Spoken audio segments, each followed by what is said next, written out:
ग्रीष्म ऋतुर समय टाण खरारे माटी आँ होई पड़िछि। ठीक एही समय रे आकाश रे गोटे काऊ का का करी उड़ी आसिला।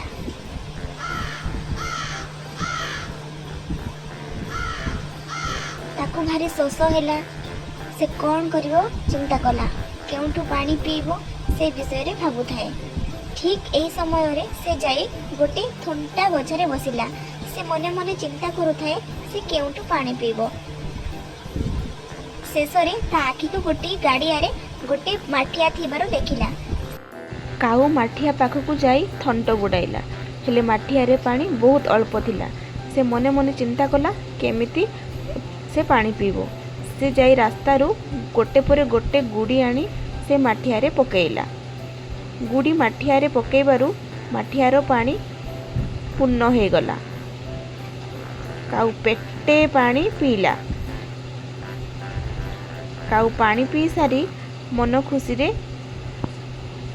आकाश रे उड़ीबाकू लागिला। काऊर एही चतुरता पाई से आज शोषरू बंचीगला।